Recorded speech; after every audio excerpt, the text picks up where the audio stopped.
Добро вечер. Едни министри стануваат, за други да седнат, едни реформи застануваат, за други да почнат. Каде заглавија потребите на граѓаните меѓу честите министерски смени? Какви кадри седнуваат на директорските места? Дали партизираноста и непрофесионалноста се извор на корупција? Медиумите објавуваат сомнителни тендери и афери, надлежните постојано најавуваат засилена борба со корупцијата и организираниот криминал. Ке почне ли воопшто оваа борба? За овие и други прашања вечерва дискутираме со професорката Ана Павлова Данева од Правниот факултет Јустинијан I. Добро вечер, професорке. Добро вечер. И председателката на Transparency International Македонија, господјата Слагена Тасева. Добро вечер. Добро вечер, благодарам за поканата. Со дискусијата продолжуваме по рекламите.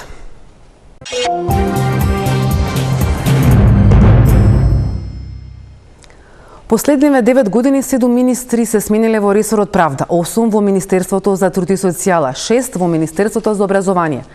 Чести смени има и во другите ресори. Еве, например, последните 3 години има тројца министри за администрација.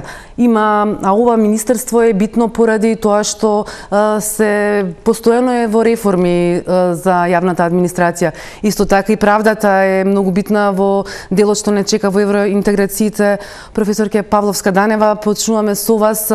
Може да ни кажете дали воопшто новите министри може да ги реализираат проектите кои што ги најавуваат со оглед на тоа што имаат уште околу една година до редовниот термин за избори, парламентарни избори. Тие веќе само што седна почна да најавуваат проекти, а старите што се случува со оние проекти кои што ги правеа или почнаа да ги прават министрите кои што си заминаа? Политичката волја и искреност на една влада, особено на политичката партија која го добила мнозинството, се огледа меѓу другото и во тоа колку е конзистентна во спроведување на политиките во одредени ресори и во поглед на тоа кои ресори владеачката политичка партија одлучила да ги земе во своите редови за да ги спроведе политиките што им ги ветува на граѓаните пред изборите. За жал, не само што овие последните што ги спомнувате министри нема да можат во рок од една година да спроведат никакви реформи, бидејќи една година не постои држава во светот каде што во една година се спровела било каква реформа. Туку и предходните, конкретно ако зборуваме за правда и за Министерството за информатичко општество и администрација, каде што се очекуваа клучните реформи на новата владеачка елита, не можеа да бидат спроведени. Впрочем, 2017 власта беше смената врз основа на паролата нема правда, нема мир, што значи дека најкрупните реформи токму тука ги очекувавме сите како општество. И статистиката покажува дека од тој момент до денес се сменети 5 министри, односно сега е петиот, што ќе рече за 5 години, односно еве 5,5 години се смениле секој од министрите биле по една година точно. Значи не е само овој последниот дека нема да има време, туку и претходните немале време, дури да биле способни да сакале, не можеле да спроведат никакви реформи. Најдолг мандат имаше господинот Бојан Маричич, не цели 2 години. И пораката што се праќа на електоратот на граѓаните е дека на вистина не постои цврста политичка волја да се направи реформа. Оти вие не можете да ги менувате на година дена министрите и да истовремено ги убедувате гласачите и граѓаните дека сакате да спроведете реформа. Тоа е невозможно, особено што конкретно за правда во првиот момент на освојување на власта СДСМ го даде овој ресор на коалиционен партнер. Тоа беше господинот Билан Сали, кој што спроведе, донесе стратегија за реформа, оценета извонредно од Европската комисија, меѓутоа тој немаше можност да ја спроведува. Беше сменет, на негово место дојде господинот Бојан Маричич. Не цели 2 години, после тоа беше прво Рената Десковска година дена, па Бојан Маричич не цели 2 години, па после тоа повторно се да само одлучува да го даде на ресорот на човек што не е од негови редови, експерт, надворешен од академската заедница професорот Тупанчевски, за на крај пак да го даде последна година на коалиционен партнер, на најновиот коалиционен партнер. Пораката што се праќа е дека се бега од одговорност. Оти ако сакам да ја спроведам реформата, ќе земам луѓе од моите редови, најдобрите мои, или ќе го дадам на експерт од почетокот и до крај ќе оставам да се спроведува реформата. Вака затоа и не може да се случат реформи, истото важи и за Министерството за информатичко општество и администрација. Започна господинот Дамјан Манчевски заедно со Бајдовски Александар и тоа беше одличен тандем, тоа го правеше, сетете се и ВМРО ДПМН предходно, Иво Ивановски, Марта Томовска, меѓутоа тие до крај останаа во МИО. За само нецели 2 години се менува и се дава повторно на коалиционен партнер Министерството за информатичко општество, па на друг од коалиционите партнери, односно на друг коалиционен партнер, алтернатива, за на крај сега да заврши во рацете на Алијанса. Добро, што ви кажува ова, дали се навистина битни потребите на граѓаните или пак сепак тука победува коалицијските пазари или она како што кажа професорот Топанчевски, пазар 3, коалицирањето, односно поделувањето на секторите е побитно, можеби? Самата фактот дека нема стабилно владеачко мнозинство во парламентот, по собранието, ја тера една влада за да може да опстане, да ги менува често коалиционите партнери. Односно да, она што го велиме да се пазари, еднаш со една партија, друг пат со друга, се со цел овие кои што влегуваат за да освојат власта, а овие што остануваат за да останат на власт. Пораката што се праќа кога се даваат вакви ресори, конкретно ресори кои треба да спроведат, во кои треба најболните, најчувствителните и најзначајните реформи да се спроведат, кога се даваат на странични луѓе, на луѓе надвор од партиските редови и често се менуваат министрите, се жртвуваат сопствените министри, се ставаат други, зборува за немање реална, искрена политичка волја да се спроведе реформа или да се спроведе макар и да не е реформска политиката за која што сте се залагале пред да дојдете на власт. За која што сте биле изгласани од граѓаните.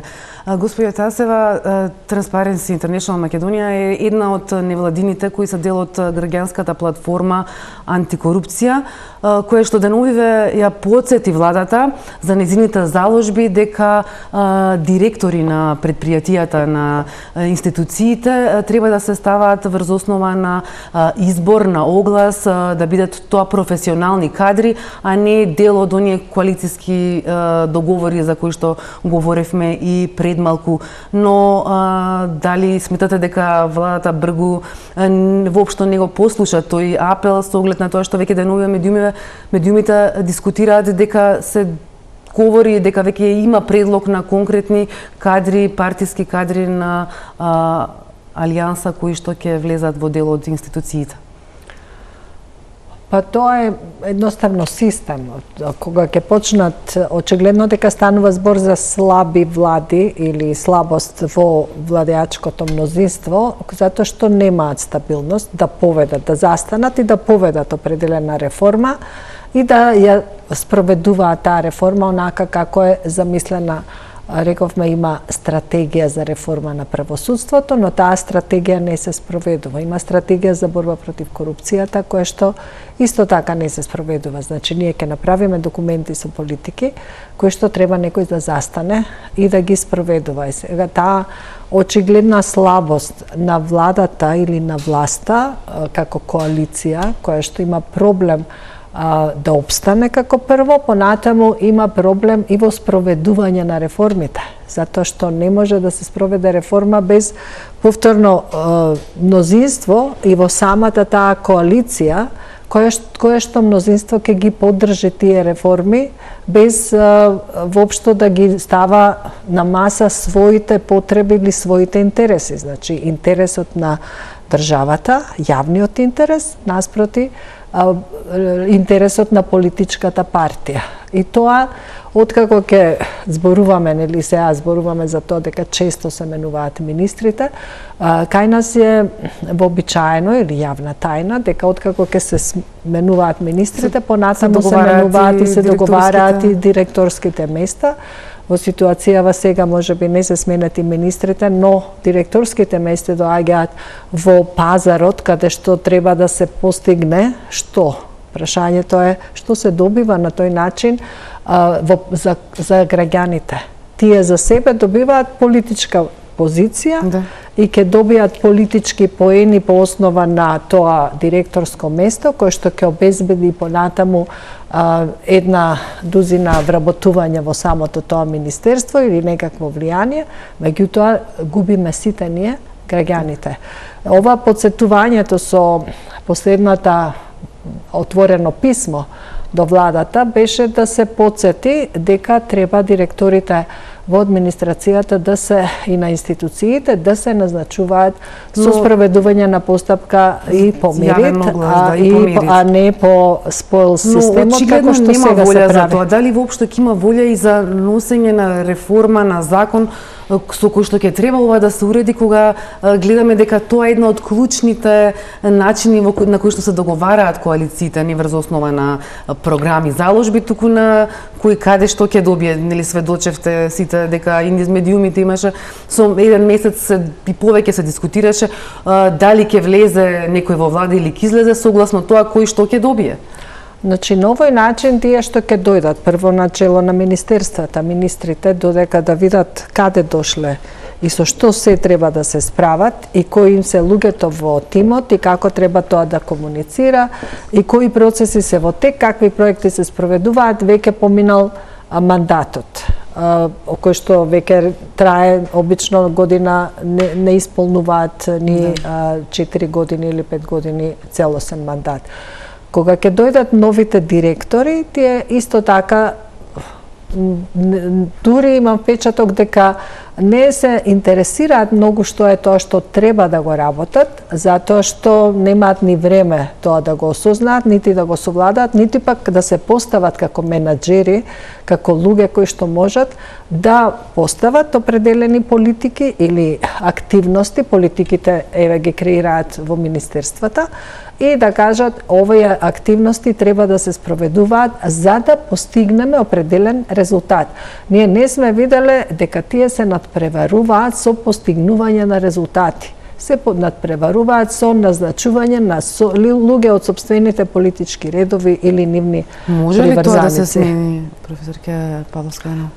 Во принцип може да се смени само со искрена и цврста политичка волја. Да, се помага и со законите кои реално не се толку лоши кај нас, напротив ги имаме исполнато сите меѓународни стандарди за да имаме департизирана управа. Сега фалат некои финеси, да бидеме реални и од постоечкото законодавство може да се извлечат одредби кои забрануваат вакво местење на директори со заменувањето на една партија да се повлечат сите па да дојдат партија од коалицијата во владата па да дојдат други. Вршители на должности никаде во ниту еден закон не пишува дека може да бидат подолго од 6 месеци. Но се во пракса гледаме и со години како. Значи сега ние треба да донесеме посебен закон каде што изрично ќе стои дека не треба да бидат повеќе од 6 месеци. Затоа што некој смислил дека тоа што не е забрането не е дозволено, така? Па не само тоа, меѓутоа точно се знае духот на законот, не мора секогаш да биде се напишано. Ако пишува дека е 6 месеци и ги пишува причините кога се става вршител на должност, значи знаеме дека само во исклучителни ситуации кога имаме ад хок заменување на еден директор се става вршител на должност и тоа максимум 6 месеци. Значи веднаш треба да се распише конкурсот. Тоа се злоупотребува и од претходната власт и од оваа и се стават со години. Ние имаме цели мандати се истераа некои директори, 4 годишни мандати со по 6 месеци. Да. Зошто? Затоа што тие не ги исполнуваат законските услови. Никаде во ниту еден закон не пишува дека не треба ведето да го исполнува законските услови за директор. Тоа е такво толкување на нашите политичари. И сега ние ќе бидеме единствени најверојатно кои буткаат ваков закон за раководна државна служба, тоа се зборува одамна, не е неопходен, ви тврдам како правник дека не е неопходен. Во наши услови изгледа неопходен за да може да му се забрани на политичарот да стави веде директор кој не ги исполнува условите на директор. Пошто тоа не е напишано, тоа се подразбира во секоја држава и кај нас не се подразбира очигледно, па тоа треба да се напише. И да се навратам пак на тоа колку се битни министрите и конзистентноста и континуитетот. Во времето на кога дојде, значи се да сам некаде кон крајот на мандатот на министерот Дамјан Манчевски беше предложен ваков закон и тој беше оспорен меѓу другото и од стручната фела од нас, бидејќи имаше некои фалинки, предвидуваше нов државен орган собраниски претениците да учествуваат во избор на луѓе од извршна власт, што нигде во свет го нема. Се врати на доработка и тука запре. Беше сменет или замина се едно министерот Манчевски, доаѓа нов министер, почнува се одново, законов никаде го нема. Па после тоа доаѓа трет министер, еве сега четврти, законот стои, службениците во МИО, ако ги прашате, го знаат законот одлично. Во меѓувреме се формирал вице-премиер назначен за антикорупција, ми се чини беше и човечки ресурси. Да. Тој вели, тука сега кај мене ова ќе биде надлежност. И со право човекот нова надлежност е тоа, ново нешто, нова именувана функција, вели јас можам со ова да се занимавам. Завршува неговиот мандат, доаѓа вице-премиер за добро управување. Со право таа вели, во рамки на добро управување стварно за назначување на директори по закон и така натаму е и нејзина област, но предлагаче МИОА. Имате една тотална некоординација на политиките кои што се однесуваат на реформите и заради тоа ни се случува да тапкаме во место и вие пак на крај не може да лоцирате вина дека конкретниот министер за информатичко е виновен што не е законот предложен и ставен во процедура, на тоа често менување и таква една некоординација, реално првиот човек ја презема на себе одговорност. Првиот човек на владата, секаде во светот, па и кај нас. И кај нас. Да, мислам дека и тука во тој закон конкретно не може да се договорат околу определени решенија, кое како треба да биде назначувањето и на кој начин да бидат поставувани. Мислам дека тоа пак е политичка дебата внатре во круговите на власта. Не сум сигурна дека е политичка дебата. Мислам дека е јасно. Јас можам како да не го користам терминот експерт, како професор по јавна администрација и по управно право да тврдам дека никаде во светот директори кои се дел од извршната власт не се назначуваат надвор од извршна власт. Така е. Извршната власт мора да си ги стави своите директори. И таа треба да одговара, ќе тоа кажам критериуми апсолутно. Да. Таа треба да биде одговорна и за нивното добро работење, ловориките ќе ги понесе таа влада, нивното лошо работење ќе значи казна за таа влада. Но кога веќе ги поставува, мора да има критериуми. Толку и толку години работно искуство, такво и такво образование. Тие критериуми кои ќе бидат исполнети, неспорно е, да не се лажеме дека оној што е поблизок до идеологијата на политичката партија на власт, тој ќе биде назначен. Ама да ги исполни критериумите што мора да ги има за да може добро да менаџира или да управува со тој орган каде што се назначува. Кај нас за жал се случува без никакви критериуми да бидат назначени луѓето. И така само да затоа што се блиски до некој, односно до лидерот или до првиот човек до лидерот. Има дилеми во однос на тоа дали ќе има дел од директорите кои што ги назначува владата директно. Па сега тој момент треба да се смени за да се назначуваат директно во рамки на министерствата, за да не биде тоа во рамки на владата или од страна на владата, кога ќе станува збор за извршна власт која што треба да спроведува политики на определено министерство. И тука исто така има определени се уште дилеми како тоа да се реализира со оглед на тоа дека е во тек таа реформа за која што сега се спроведува пилотирање, па каде што ќе има и агенции во рамки на министерските системи. Да, дел од... И тој дел министерски систем да се јасно дефинира што значи, кои се директорати, односно кои што ќе спроведуваат и ќе креираат политики во министерствата, кои директори кои ќе ги назначува и поготово линијата на отчет и одговорност, дека каде ќе бидат одговорни пред министерот, а не таму пред владата, затоа што владата како орган не треба и не може да има одговорност, може да биде премиерот. И сите тие такви дилеми се уште тие им се јасни на вработените во Министерството за информатичко општество, меѓутоа во политиката тешко се прифаќаат во нивниот концепт, начинот на размислување за тоа како се води политика и кои права може да ги има еден политичар. Тие тешко може да се откажат од овие права, дека не треба да се пазарат со директорските места. Кога ќе се расчисти таа дилема дека нема веќе пазарање со директорските места, дека ќе треба да бидат бирани на основа на компетенција, квалификација, по мерит систем, тогаш кога ќе се каже, ќе се знае кој е министер, тој ќе треба да ги назначува, ќе бидат одговорни пред министерот. Дали токму партизираноста и неквалификуваноста на овие битни кадри доведува и до после оние другите проблеми за кои треба да збориме, корупцијата? Дали токму затоа се поставуваат такви кадри за да може да се спроведуваат некои други сделки во позадина? Па тоа е една од како да кажам, условите или можностите, погодностите за корупцијата, кога ќе назначиш човек кој што и самиот знае дека не е доволно подготвен да ја спроведува таа функција или таа позиција, се нашол тамо затоа што познава некого, самиот не е способен да остварува својата задача, ама знае да биде погоден и послушен и да спроведува конкретни барања од определени лица. Ние се видовме и ситуации каде што така назначени луѓе подоцна имаат и дури и кривична одговорност, затоа што спроведувале одредени барања за остварување на потребите на политиките или на нечии интереси. А до нарачателот обично најтешко се доаѓа. До нарачателот не се доаѓа. Значи, тоа е влезот за корупцијата, затоа што кога имаш ти слаби луѓе внатре, слаба администрација, тие немаат ни доволно, ние зборуваме за интегритетот, ама ова е еден дел од интегритетот или основата е да си ти подготвен и компетентен, самиот да се носиш да ја остваруваш својата функција, со тоа да знаеш и да ја спроведеш и да ја оствариш, но и самиот да се заштитиш од незаконити барања. Тоа е дел од сите регулативи и закони, дека секој треба да се спротистави на незаконито Ја отворивме барање. темата сега и веќе и за корупцијата. Вие сте председател на Transparency International Македонија, која што објавува годишно извештаи за индексот на перцепција на корупција.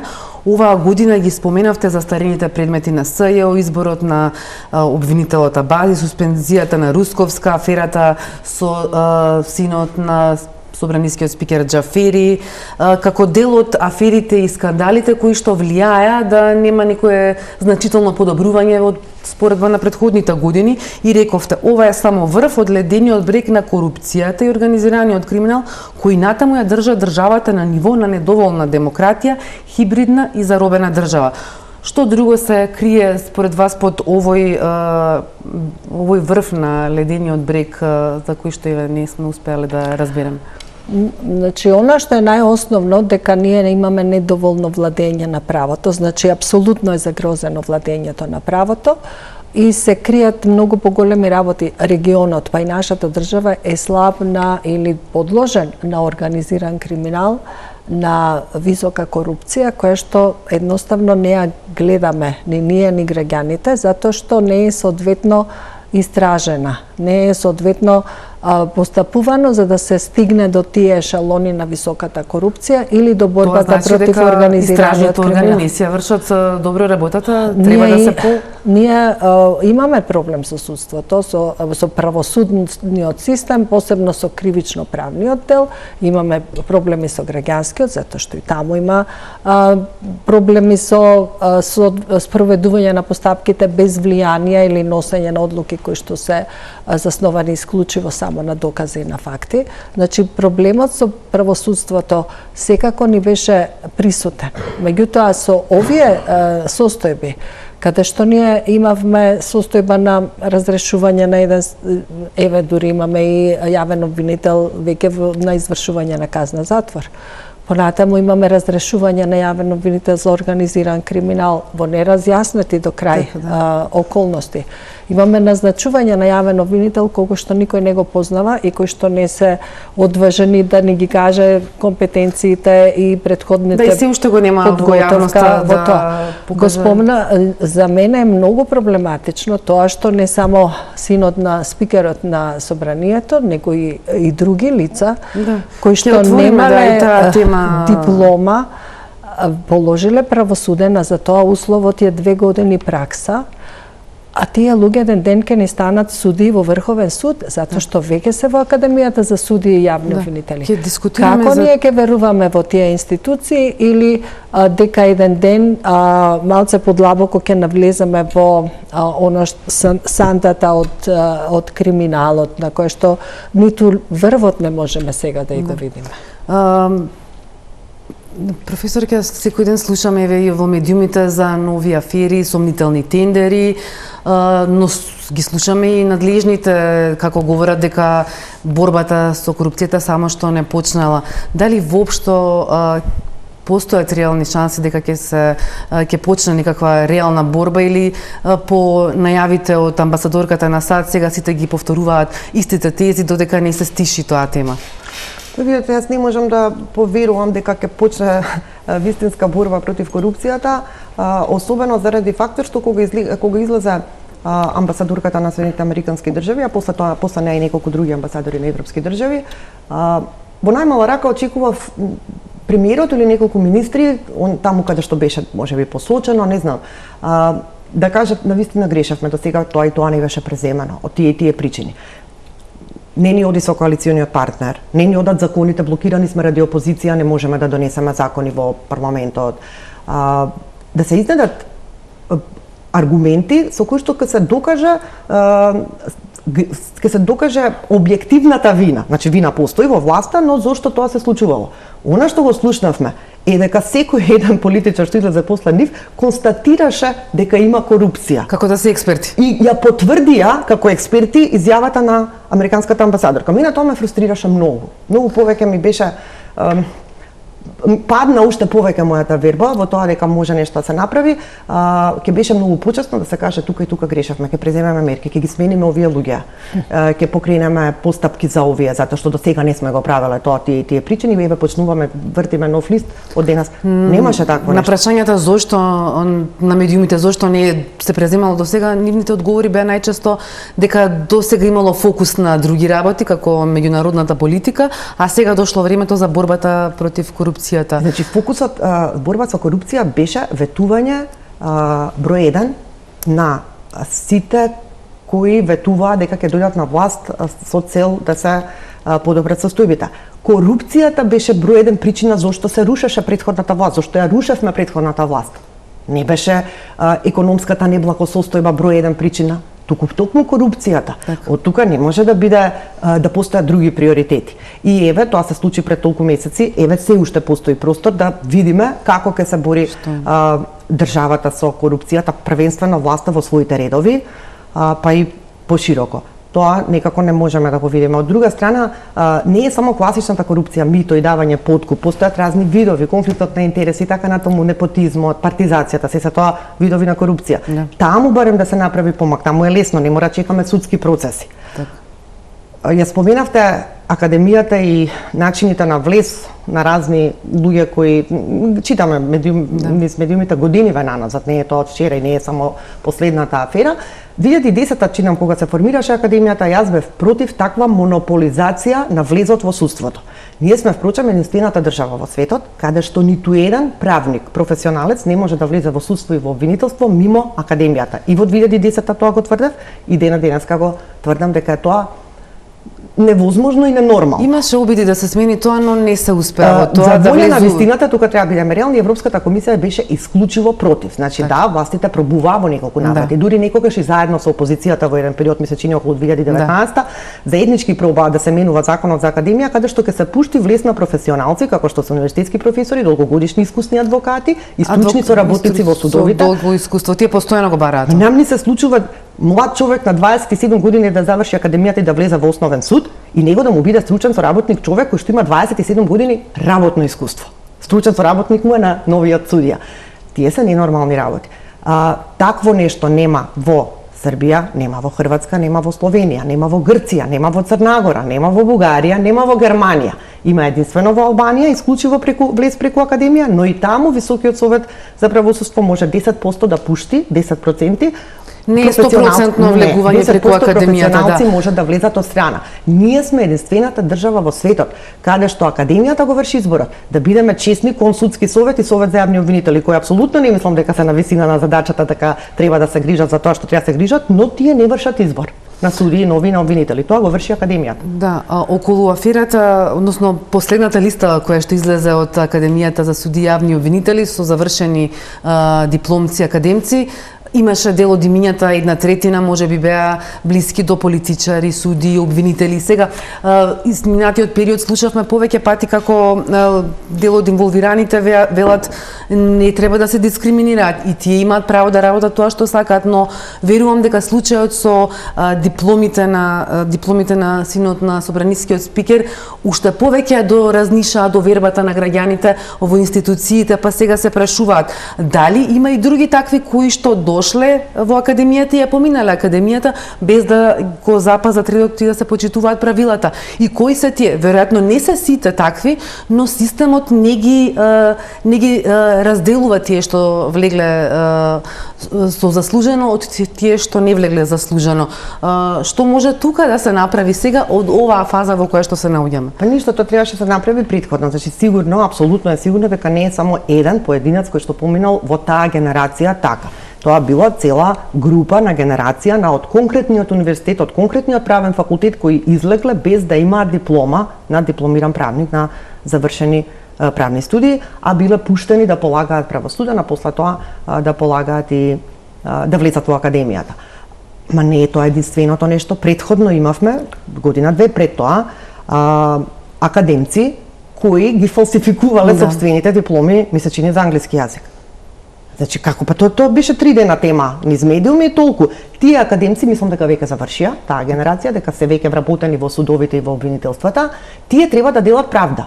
И тие делат веќе правда или треба да гонат сторители на кривични дела, самите сториле кривично дело. И државата премолча преку тоа, премолча преку ова дека сме имале недипломирани, не се презема ништо и затоа немам никаква верба и затоа чувствувам фрустрација лична како правник, како човек, граѓанин на ово општество, дека не можеме чекор понапред да направиме, бидејќи стојат механизми законски и секакви да се санкционираат таквите појави, да се преиспитаат во најмала рака. Не беше ништо преземено. Така, има ли начин да се расчистат овие големи афери кои што постојано се отварат и се затвараат? Сега, тоа за академијата немаше некој исход, нема ни во повидок некаков исход, конкретно за конкретниот случај, но еве сега деновиве медиумите говорат повторно за надзорот над автопатите кои што треба да ги гради Бехтел и ЕНКА. Тоа е конзорциум, но прво, дали воопшто е добро со закон да се доделуваат стратешки инвестиции на фирми, како што е во случајот со автопатите, за кои се донесе специјален закон? Како тоа влијае генерално и на конкурентноста? Да, вака сме сега од едната тема веднаш на другата. Јас би продолжила на претходната тема, затоа што тука ни е нас проблемот. Значи, проблемот ни е во тоа што секоја афера што ќе се појави, каде што треба некој да се повика на конкретна одговорност, се заташкува. Ние имавме афера со 100 пасоши издадени од МВР на луѓе поврзани со организираниот криминал. Како ќе се бориме против организиран криминал и корупција, ако тие прашања не ги расчистиме? Имаме афера, имаме случај. Председател на судски совет вели си давам оставка затоа што сум изложена на влијанија. Какви влијанија? Судско бизнес елита која... Значи, зошто тоа никој не го испита и да го утврди? На нас проблемите ни се Сите тука. очекува сама да каже... Значи, не може сама да каже, некој треба да утврди. Дали таа сама ќе каже, ако некој ја праша, може би ќе каже. Прашањево со овие недипломирани кандидати не може да остане така. Колегата Тупанчевски беше министер. Тој има одговорност тука во таа ситуација. Зошто се дозволило тоа така да се случи?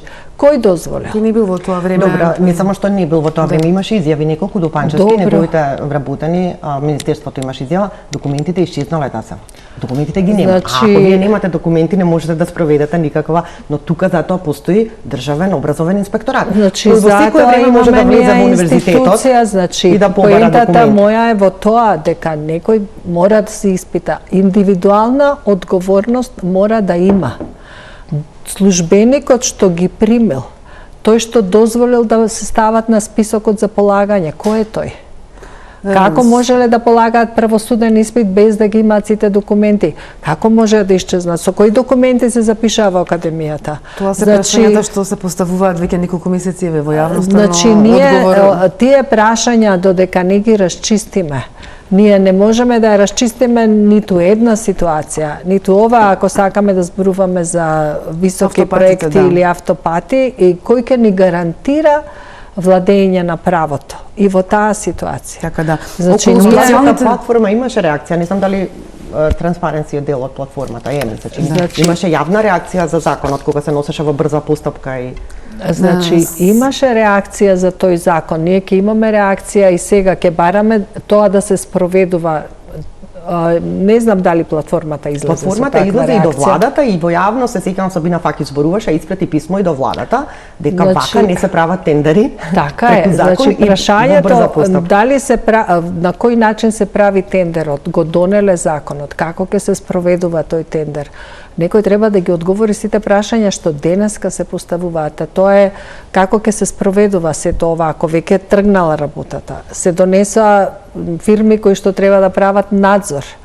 Фирми за кои што постојат и текако големи сомневања во нивниот прво капацитет, понатаму во деловен интегритет. Дали се тие навистина луѓето кои што може да спроведат една постапка во која што треба ние да имаме доверба. Дали ќе може да се спроведе и надзорот како што треба таму, затоа што се појавија информации дека луѓето веќе имале сомнителни бизниси, деловни потфати или пак некои компании се сега регистрирани. Таа постапка е надвор од нашиот закон за јавни набавки. Таа постапка се спроведува на основа на посебен закон. Кога разговаравме за тоа со министерот Бочварски, затоа што имавме реакција за тоа дека не се спроведува согласно законот за јавни набавки, ставот беше дека владата смета дека со гаранција на амбасадорите кои што седеа таму, ќе се спроведе проект различно од градењето на патот Кичево-Охрид, затоа што тука имало многу пропусти, па секои многу компании вклучени, па надзори, проекции и така натаму. Овде клучна рака, поедноставно, еден ке се знае кој е одговорен, имаме гарант, амбасадори од Соединетите Американски држави, тука ќе стои како гарант. Јас не слушнав дека амбасадорот на САД кажа дека е гарант на тој договор, само беше присутна амбасадорката. Но сепак ова се подизведувачи фирмите за кои говориме дека има сомнителности, дека за ниво Ерменија нели имаше дека се водат кривични постапки, тоа ти го поминале филтерот на јавните набавки бидејќи се подизведувачи. Што сега, на што личи сето ова, кога ќе го погледнеме од повеќе аспекти и од како се бираше, како се носеше законот, специјален закон за ова, но и сега дека продолжуваат сите скандали околу изградбата на овие автопати. Јас стварно не сум многу во текстот целиот тој процес, меѓутоа да ги гледа снимките за присуство на амбасадорката, меѓутоа амбасадорката ниту еден амбасадор сигурно не е гарант за подизведувачите кои ќе бидат и како ќе се спроведува тој договор, не може никој да гарантира како утре тој што го добил тендерот ќе договара, односно по закон што ја добил работата, ќе договара со подизведувачи. Од друга страна, не знам колку е точно, меѓутоа слушав во медиумите беше кажано баш од јавни личности дека бил донесен некаков заклучок на влада претходно дека не смее владата да склучува договор со таа и таа фирма со која што 2012 година дека па после истата таа влада непосредно пред ова. Видете, јас прв пат слушам дека постои можност во правото една влада да донесе заклучок со која што ќе забрани, со акт еден, со кој што ќе забрани некој да министер да склучува договор со конкретна фирма. Такви не постојат такви акти. Така што и тогаш кога забранила е чудно како забранила со заклучокот, уште почудно е како истиот заклучок не си го почитувала после 2 години, нешто се смениле, па одлучиле да го почитуваат.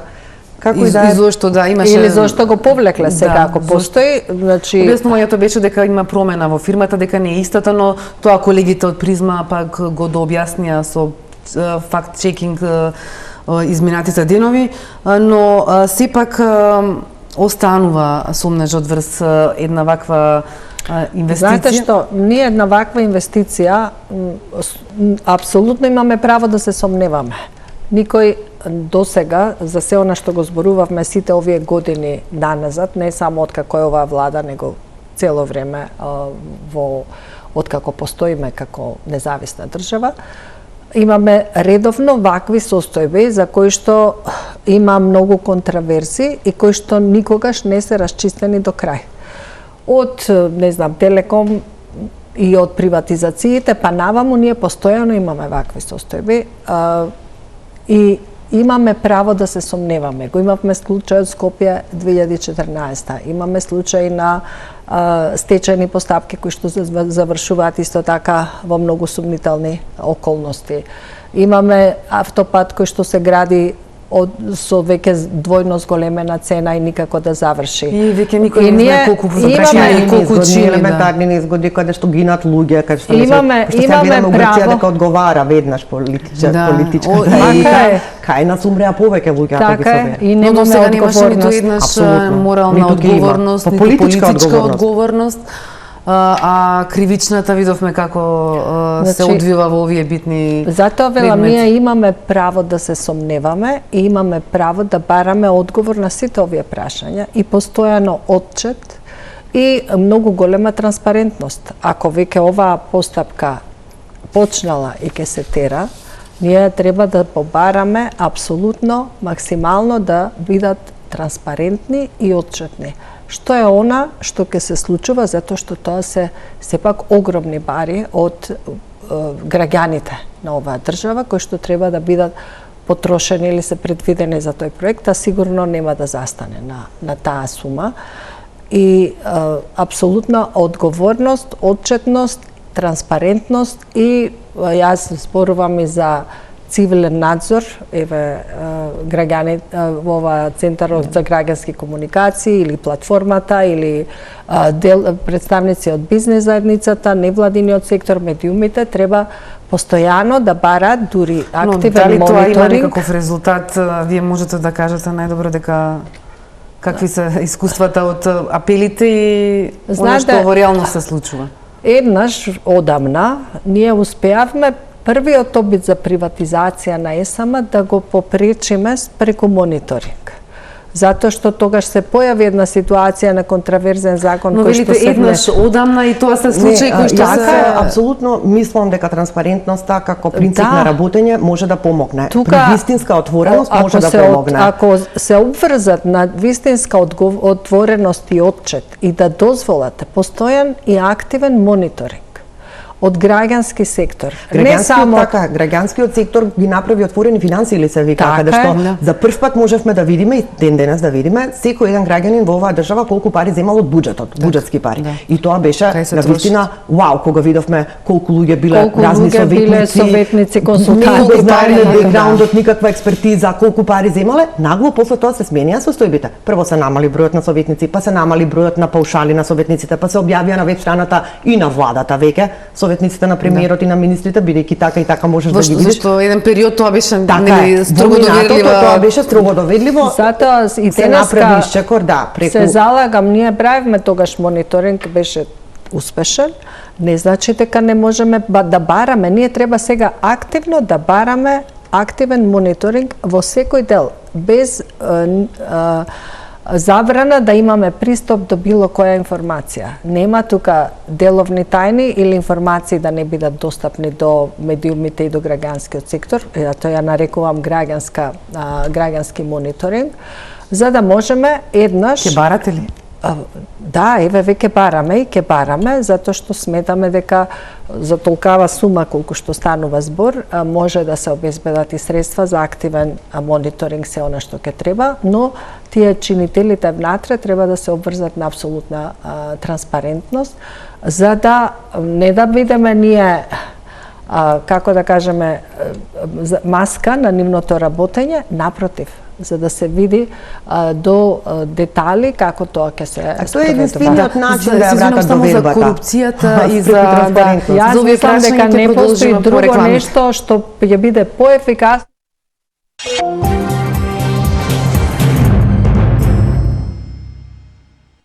Со дебатата остануваме на темата судство, корупција и она што најчесто во последниот период политичарите го користат кога се бара решение за правосудството, тоа е ветингот. И новиот министер за правда, Крена Лога, во интервјуата за медиумите што ги дава деновиве, споменува дека она за кое што дошол, борбата со корупцијата, владењето на правото, ќе го спроведува и вели ветинг. Тој не е прв политичар кој што говори за ветинг. Професор, постои ли можност да се прави ветинг и кој би го правел, ако веќе претходно констатиравме дека партизацијата е длабоко навлезена во сите пори на општеството и институциите? Единствена земја која што спровела ветинг врз основа на 3 критериуми е Албанија. Други држави нема кои што направиле ветинг или така наречен генерален. Ова ветинг е нов модерен израз, генерален реизбор на судството. Таму траеше 9 години. Така што може да има навистина најдобра волја новиот министер да се спроведе ветингот, апсолутно е невозможно, неизводливо во рок од 1 година тоа да биде направено. Јас сметам дека нашите закони постоечки обезбедуваат доволно механизми да се спроведе проверка, тоа е ветинго всушност, да се спроведе проверка на обвинителите и на судиите. И тоа беше најавено пред 2 години, но не гледаме за сега никој резултат. Значи, дека треба нешто одново да се почне да се носат некои нови закони, да се прави посебен, не знам, систем за ветинг, апсолутно не сметам дека е потребно, не е нужно и не е ни добро и Европската комисија апсолутно против тоа. Таа беше против тоа уште во 2017 година кога се спомна во стратегијата такво нешто, кажа дека тоа не доаѓа предвид. Ние имаме закон кој што предвидува и методологија како подзаконски акти да се оценуваат судиите сега поново од повисоки судии врз пониски. Значи врховните судии да ги ценат апелационите, работењето на апелационите судови, апелационите судии да ги ценат работата на основните судии. При тоа не само број на жалби како што беше порано, толку број на предмети, број на жалби, статистички, туку квалитативни критериуми се воведени каде што за секој судија се цени по 10 негови предмети се земаат. 5 тој самиот доброволно ќе ги даде, а јас ви тврдам надговорните, а секој правник ќе ви го каже, не стручен судија, судија кој не го познава правото, за жал има и такви, нема да знае да си ги одбере 5 најдобри предмети, односно и најдобрите не се добри. Тој што не знае право, што е залутан во судството. И другите 5 се по случаен избор.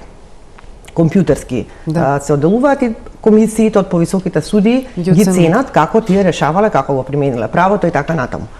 Тој процес почна. За судиите не беше едноставно. Врховни судии имаме многу малце и апелациони судии имаме малце. Особено со новиот закон за работни односи каде што се пензионираа на 64 години огромен број судии, сега тие што останаа кај имаат огромен предмет на огромен број на предмети за останати и прилив на нови, кај сега им се даде дополнителна обврска огромен број на судии со огромен број на предмети, по 10 од судија да ги оценуваат. Што е за право, ја завршија работата на време. Иако касно отпочна тој процес, судски совет каскаше со процесот да го започне, тие завршија работата на време, ние никаде како јавност не можеме да ги видиме резултатите. Тоа е 60% од оцената на судијата, 40% дава понатаму судски совет, по други некои критериуми. Комплициран е овој систем за оценување. Но токму заради тоа што е комплициран, очекувавме дека секојдневно ќе ги гледаме надлежните органи да ни го објаснат на граѓаните, сега една мала група на стручни правници го знаат, меѓутоа треба граѓаните да знаат како се движел тој процес, да ги видиме оцените од судиите, па да ги видиме оцените од судски совет, што ќе ги даде, па да ја видиме компилираната оцена крајна, па да видиме кои судии имаат најниски оцени и како ќе се постапи со таквите судии, што ако добиле непреодна оцена. Тоа е запрено и е во многу еден нетранспарентен процес, што става сенка на целото законодавство кој инаку воопшто не е лошо. Втора работа, тоа што во Албанија беше главно, е преиспитување на имотната состојба, односно како е стекнато потекот на имотот, како судиите дошле до имотот до кој што дошле, тргнувајќи од нивните плати, колку заработувале, хонорарите, се им се зема предвид и колку покажале имот. Тоа исто го имаме како механизам, тоа може да го спроведе, треба да го спроведе, законска надлежност е на ДКСК. ДКСК треба да стигне до одреден степен, а после тоа да препрати во јавното обвинителство. Мене ми е совршено јасна тезата од моментот на формирање на ДКСК, дека сите работи они ги вршат перфектно, јавното обвинителство не чини, бидејќи не им ги прифаќа иницијативите, но конкретно за ова, за проверката на имотот на судиите, тргнаа прилично амбициозно во стратегијата, беше предвидено за сите судии, меѓутоа после се ограничија, видеа дека најверојатно немаат капацитети на претседатели на судови, што и не е така голем број воопшто у држава, претседатели на судови. И не видовме фидбек, исто како што не видовме кај ова оценување, што се прави во рамките на судскиот совет и судството само внатре, не видовме што уствари ДКСК констатираше, кај кои претседатели, какво надминување на имотната состојба во споредба со приходите констатирале. И оттаму кажа дека веќе нашле кај некои претседатели и го спратиле тоа во надлежните кои што треба да продолжат со истражување, сепак тие немаат ингеренции да продолжат постапката понатаму. Но се сеќавам на пресконференции на Државната комисија, каде што беа апострофирани луѓе без никаква причина. Отворивме предмет, па после се разбравме дека тоа не е отварање предмет, кога ќе добиеш представка одделена или оддана или осладжана, не е отварање предмет. Тоа е само представка од граѓанин. Отворивме предмет, па ги нема долго време, па затворивме предмет. За тоа долго време тој некој функционер прилично има една ставено сенка врз неговата личност, интегритет, за на крај да се докаже го затворивме предметот и ништо не најдовме. Ако можело така, тогаш може и за овие судии за кои што е најдено да се излезеше на пресконференција, се каже колкав имот, кај кој судија конкретно со име и презиме, тоа се јавни личности, мора да ги знаеме, јавни функционери се, не личности, туку носители на јавна функција. Поднесена или не е поднесена иницијатива, па тогаш да се усредоточиме и министер за правда, и влада, и граѓанското општество и сите, кон јавното обвинителство Секако или кон според- УЈП, да. што вие направивте визави овие Според наоѓања. вас треба повеќе да се посочи внимание на овие механизми Да, за кои што апсолутно. говоревте, Треба да отколку на престанеме да класичен измислуваме закони, да препишуваме закони, мада И да- немаме од кај да препишеме. Никој не правел ветинг, ни една држава, освен Но упорни Албанија. се кај нас политичарите дека треба да има ветинг. Тасева, вие што мислите за тоа прашање? Јас сум за ветинг. За класичен ветинг? Да, тоа не е класичен, мислам. класичен не е оно- оној кој што го говори. ветингот воопшто не е нов израз, затоа што ветингот е странски израз. Нов е во нашата во светогледие, нашата, во да, нашата во стручна нашата наводна секојдневна е нов, меѓутоа се користи секаде. За било која позиција ако конкурирате, ќе се направи ветинг. за нови позиции. За Кој би го нови правил е позиции. клучното прашање, затоа што говориме дека тоа Знаете што? Бев во Албанија во тој период, дури и држав обуки за хидачи за да ја спроведуваат ова целата проверка на имотните состојби. Значи, за една година, ако министерот за правда се залага за тоа, не може да постигне политички консензус за да се донесе законот. За да се спроведе една таква постапка, треба добро правни да се уреди. Значи, не може така сега, на кого како ќе му За текне. потекло на имот да проверат. За ветинг зборувам сега. Во Не, Албанија, ветингот е проверка. Проверка на што? Само по значи, три критериуми во се спроведуваш. Албанија постои посебен закон за ветинг. Затоа што ги нема овие други механизми. Хидачи постоеше и предходно. Значи, како институција постоеше и механизам за проверка на имотна состојба и за следење на перење пари, постоеше. Тоа беше таму. Меѓутоа, они се договорија да донесат посебен закон за ветинг, во кој што се согласија и позиција, опозиција дека сакаат да го спроведат ветингот. Ја запишаа целата постапка како тоа ќе се спроведува, трите критериуми, значи да се спроведува, да се следи имотната состојба, да се следат контактите. Лицата кои што се носители на тие функции, суди, јавни обвинители, високи полициски Идејата службеници. ви е да биде тука исто како во Албанија? Значи, го објаснувам процесот, дека тоа не е процес кој што е така паушален, него е многу добро заснован и на транспарентност и на постапка. Трае 9 години затоа што темелно се спроведува. Инаку Советот на Европа, господиот Тасева, даде прилично негативни оцени Значи, за ветингот во Албанија, не се срекни, не се нивното задоволни. мислење дека таму ветингот доведе до тоа да еден период немаше кој Целосен да застан, суди. апсолутно. Значи во тоа е само проблемот. Не дека е проблем како се спроведува постапката, него дека Дека споро се спроведува, споро. застареа предметите, односно споро се спроведува. Ние имаме толку споро судство и толку застарување на предмети, вклучително и на клучните корупцијски случаи, така што Ова ќе дојде уште повеќе. Не, ова ќе дојде подобро, барем да знаеме зошто имаме застој. А сега ние имаме застој заради корупција, имаме застарување на случаите заради треба да ги корупција. занемариме овие механизми што ги имаме. Значи, механизми сега. овие Само треба да се механизми сака. што ги имаме, се механизми кои што постојат, но зборувавме и предходно за политизација, за недоверба на институциите. Затоа ние ги имаме сите механизми, не можат да профункционираат. Сега зошто овие нови би префункционирале през Затоа што таму сето сето тоа се прави во соработка со меѓународниот фактор. Таму учествуваат и странци во спроведувањето на ветингот. Она што беше добро таму е кога се објави дека ќе се спроведува ветинг, 60% од судиите си дадоа заминаа сами. оставка. Така, затоа што веројатно знаеле што не ги сака очекува. тоа е веќе прочистување. А оние другите што останаа, дел од нив веќе поради Што од тие правен, сега наоди зборувам како правник. Од правен мора аспект да е си исто симптоматично, тоа е амнестија. 65% Не, не. одnosno 45 велат ние навистина стекнавме многу имот на криминален начин, бевме со мафијата поврзани, си одиме и ние им викаме окей. Ама тие Мислам не дека се, ни е доста тие од не амнестија кај се, нас. не се амнестирани. Се тие не одговараа кривично. Ниту тие, дали одговарале кривично, не само знам. заминаа од судската функција. Меѓутоа, тие не останаа непроверувани. Ние зборуваме сега за прочистување на судството. Нашите судии се секако амнестирани, секако повластени, ништо не може таму да се случи. А ако 60% се тргнат од таму и нема да работат тоа што го прават сега, да спроведуваат случаи по нечија нарачка, тогаш ќе биде подобро. И само до тоа е подобро. Значи, таму подготовката на самиот процес траеше долго, се спроведува веќе 9 години, Точно е тоа, веќе се надминуваат тие состојби. Ние треба да разговараме, неодамна имавме средба со заменичката од Министерството за правда во однос на тоа дека треба да се разговара овде за тоа кои се за и против аргументи за ветингот, со кои они проблеми се соочиле, со кои не. Европската делегација овде воопшто не е против, тие само укажаа на проблемите што се случија во Албанија. Во 2017 година бевме цела група што ја подготвувавме стратегијата и имавме ставено. Бидејќи се сеќавате дека новиот премиер 2017 ветуваше целосен генерален реизбор на суди, тоа беше негово ветување. Тоа стоеше во стратегијата, бевме во Брисел, разговаравме со надлежните на најофицијален состанок, изрично забранија.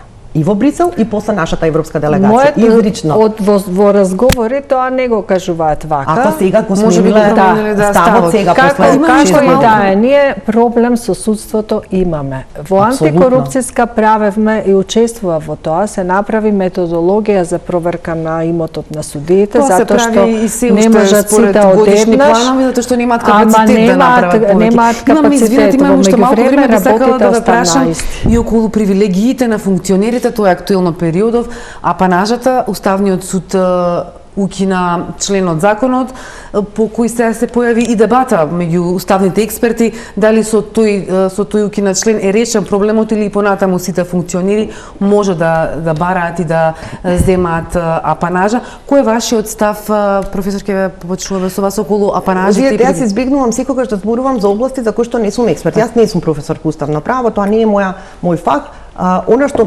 така што од уставно правен аспект, дали е заснова на соодветна одредба, одлуката и така натаму не би можела да говорам, го почитувам исклучително ставот што беше јавно искажан прво од професорката Десковска, која вели и со право дека постои уште еден член кој ги предвидува апанажите, а тој не е укинат во законот, така што се поставува прашањето утре идните политичари кои што си дале оставка или се разрешени, што ако се повикаат на тој член кој што е постоечки 19, не знам кој ќе може да ги одбие, се додека постои тој член. Тука имам и јас дилеми, испровоцирани се разбира од незиниот став, но исто така и помладиот колега Прешова изрази став во јавноста, го прочитав денес, кој вели дека нема доволно аргументација одлуката, дека не може Уставниот суд да ве обврзе само со диспозитивот на неговото решение, туку треба да имате во образложението аргументација што ќе ве убеди тоа навистина така, и сите пресуди треба да бидат такви со образложение, со докази, со убедувачки аргументи кои јавноста, но особено одлуките на Уставниот суд. Кои се извор на... Од аспект на целисходност можеме да зборуваме како правници кои не мора да бидат експерти, па дури и како граѓани. За целисходноста вака наведум делува нешто што го бараат граѓаните. Па доста има на сите овие функционери, па особено ако си отидат порано, тоа е окей, не мора да земаат државни пари. Звучи убаво за уво за обичниот граѓанин и за лаичката јавност. Да, но дали ќе ја исполни целта, не сум сигурна, бидејќи гледајте од друг еден аспект. Ако министер или директор на некоја најавен орган назначен од владата, значи близок до политичката партија, во еден момент не се согласува со тие политики, она е тоа што го зборував претходно, очекував некој да си каже си заминувам затоа што има корупција, зашто толку амбасадори констатирале, јас не сум успел да направам ништо, колку и да не зависело од мене и ќе заминам. Ако досега сме го немали или биле ретки тие случаи, сега уште помалку ќе ги имаме, доколку тој знае дека утре нема да има никаква заштита во смисла да најде работно место. Ќе ви го спомнам примерот на Стојко Пауновски, директор кој беше разрешен заради тоа што пркосеше, така кажа премиерот, го разрешува заради пркос, тој излегува и вика нема да ја почитувам одлуката на владата. По мене е таа незаконита, не може да донесе до ефикасност на органот со кој што раководам, нема да го почитувам отворено. Ретки се такви да се одважат. Тоа е казнет со разрешување. Замислете да требало да користи апанажа, тој не користеше, ама да требало да користи, а сега заради разрешувањето или оставката да се премисли поради тоа да не одлучи да се разбира дека нема да се два пати казнат, кај што ќе замине од функција па и да остане без ништо, и раѓа од друга страна една послушност кон елитата владеачка, кон оние што те избрале, да не можеш да им дадеш оставка. Второ, кај разрешувањето. Ајде да го земеме повторно примерот со професор Тупанчевски, тој не користи апанажа и нема потреба да користи. Затоа што е професор, да. Да, но што ако не беше професор, ако работеше во приватен сектор и местото не му мирува. Тој не беше разрешен затоа што грешел, не беше разрешен затоа што има некоја афера, туку затоа што како што беше кажано испазарено му е местото за нов коалиционен партнер. Каде е неговата вина? Зошто не би требало тој, било кој министер или функционер, после такво едно разрешување каде што се сменила коалициониот партнер се Да смени, земе, да. да земе апанажа. Да, јас Тоа знам ми е вие малку поинтата са, дискутабилно. имаме уште малку време, само уште вашиот став, Тасева, да го слушам. Па не знам дали има некаде на друго место функционерите да користат апанажа. Мислам дека тоа си доаѓа едноставно се приваќаш на определена одговорност и на определена функција, дали во собрание или како министер, тоа е веќе политика. Кога зборуваме за тој ешалон, политичкиот. И директорите исто. И директорите затоа што тие се назначени од влада. Сите избрани именувани. Утре кога ќе бидат назначени од министерот, дали тие треба да уживаат апанажа? Значи, ставот дека тоа е јавната функција. Таа функција носи таков ризик. Значи, се прифаќаш, не се прифаќаш. Ние, ако немаме ситуација или доблест, ако еден службеник или некој што извршува определена работа, нека е назначен или избран функционер, да не може да си даде оставка затоа што не се согласува, заради тоа што Нема каде да се врати. нема каде да се врати. Мислам дека тука ни е главниот проблем, што Не, имаме во најголем дел не, послушници тоа не, во институциите. Не. Јас не се сомневам, Ви извини, благодарам Ана. многу, верувам дека имаме многу на оваа Не тема. се да сомневам дискутираме. Функционери ќе бидат само луѓе од јавниот сектор, од приватен нема кој да оди. Ма зошто да бидат само од функционерите јавен сектор ќе доаѓаат. заштитени со апанажа? Затоа што во приватен сектор нема да им го чуваат местото. Тогаш само службеници, професори и сите што работат у јавен сектор ќе бидат функционери. Никој нема да дојде од приватен сектор. Ме разбирате? Значи, луѓето што се таму треба да имаат капацитет и да обстанат Да си најдат работа и после тоа сами. да. Тоа е идејата на апанажата, да му дадеш неколку месеци да се снајде. Јас мислам дека тоа е премногу оптоварување. Интересни за премногу ставови луѓе. за апанажата еве и во јавноста и во фелата и во меѓу експертите буди различни ставови. Ви благодарам многу што бевте мои вечерашни гости, а вам почитувани ви благодарам што бевте со топ тема.